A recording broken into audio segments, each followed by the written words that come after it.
Our suburbs are changing, but nevertheless, we keep repeating the same idea. Through an intensification process that remains based on detached dwellings, suburbs become filled with unusable narrow strips of leftover space. These two drawings are at the same scale. And as has been pointed out by others, car circulation replaces established gardens and canopy trees. Front garden setbacks are enforced by planners, but remain mostly unused and symbolic, offering little real amenity to either dwelling or street. We need to rethink the way dwellings are conceived, not just as a marketing number of bedrooms and bathrooms, but as flexible armatures to live a long and dynamic life, easily able to absorb change, designed with adaptation in mind. They can and should accommodate ageing in place, working from home, households growing and shrinking, and even provisions for separate rental income.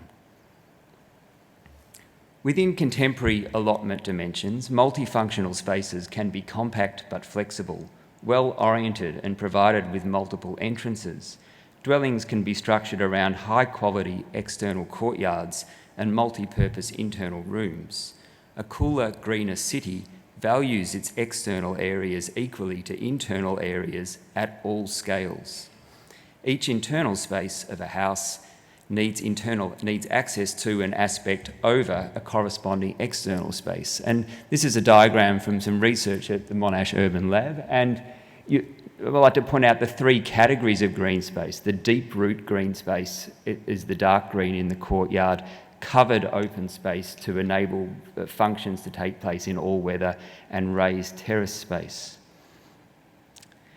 This is a project that was completed a few years ago that literally tests that model at scale on an infill site in Melbourne. It's 9 metres by 18 metres, 160 square metres.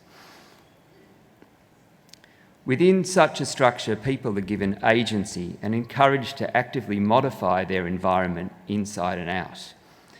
This type of house is not a product. It's not finished off the shelf, but an evolving living environment that can be adjusted and customised. Gardens grow and provide both shade and outlook. Water comes and goes, is kept, captured, filtered within the private space. And this slide shows that this 4.5 metres of living space has aspect onto 4.5 metres of courtyard space. A graded rather than absolute form of privacy is required, where private spaces have visual contact with and offer something back to the street. So such a rethinking of our suburbs from the dwelling up allows us to move away from houses as a series of discrete objects and works to link courtyards, terraces and flexible rooms together into neighbourly ensembles.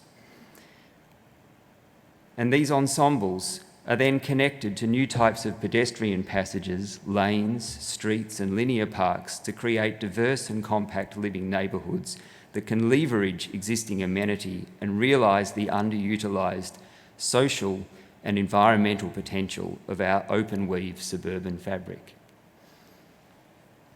As cities intensify, sites and dwellings become closer and more compact. It's the qualities of internal and external spaces that become proportionally more important.